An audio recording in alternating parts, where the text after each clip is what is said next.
वैसे तो कतर और भारत के बीच संबंध हमेशा से ठीक ही रहे हैं, पर नए हालात में स्थितियां और भी सुधर रही हैं। नमस्कार दोस्तों, इन्फोमार्ट में आपका स्वागत है। पीएम मोदी की 2016 के बाद इस दूसरी कटार यात्रा के बहाने आइए जान लेते हैं वो 5 बड़ी बातें या मौके जिनसे भारत और कतर की दोस्ती के मजबूत होने के प्रमाण मिलते हैं। कतर में 1.5 साल तक चले कानूनी ट्रायल के बाद 8 पूर्व भारतीय नौसैनिकों को मौत की सजा सुना दी गई थी।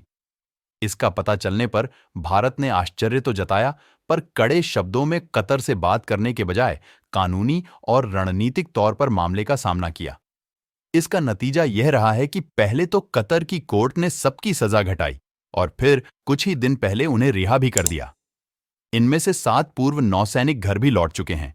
इसे भारत की कूटनीतिक जीत तो माना ही जा रहा है।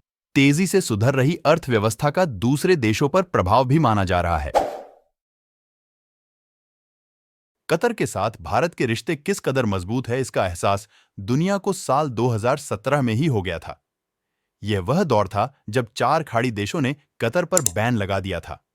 इसके बाद भारत ने वहां खाने पीने का सामान और दवाएं भेजकर अपनी दोस्ती का उदाहरण पेश किया था। तब सऊदी अरब, यूएई, बहरीन और इजिप्ट ने कतर से संबंध तोड़ते हुए अपने हवाई क्षेत्र में उसके विमान आने तक पर रोक लगा दी थी।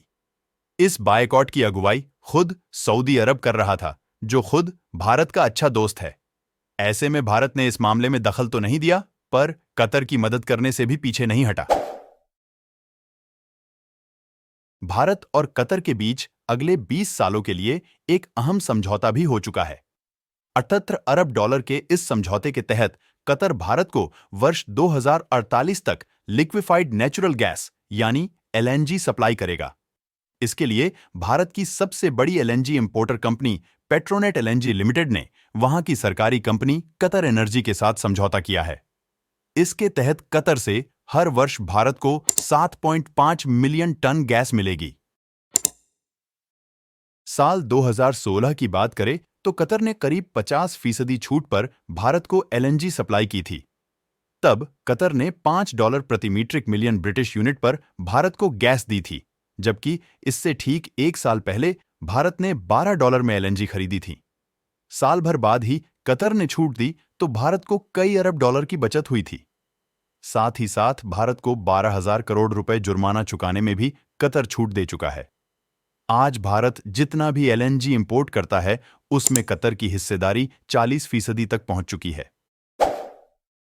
कतर की बात करें तो यह त्रिपुरा से कुछ ही बड़ा है और महज 25 लाख आबादी वाले इस देश में 7.5 लाख तो भारतीय ही हैं। ऐसे में वहां की अर्थव्यवस्था में भारतीयों का बड़ा योगदान है। Qatar chamber of commerce and industry की रिपोर्ट के मुताबिक 6,000 से ज्यादा छोटी बड़ी भारतीय कंपनियां वहां कारोबार कर रही हैं। कतर को श्रम शक्ति भी भारत से ही मिलती है और यही के मजदूरों के भरोसे वहां के संसाधन हैं। फिर यूएई समेत मध्य एशिया के दूसरे देश भी भारत के करीब आ रहे हैं, इसलिए कतर के लिए भी भारत के साथ अच्छे संबंध रखना जरूरी हो जाता है। इंडिया कटार रिलेशनशिप के इस इतिहास के बारे में आपकी राय क्या है, हमें कमेंट में जरूर बता दें। ये वीडियो पसंद आया हो तो हमारे चैनल को सब्सक्राइब करना ना भूलें।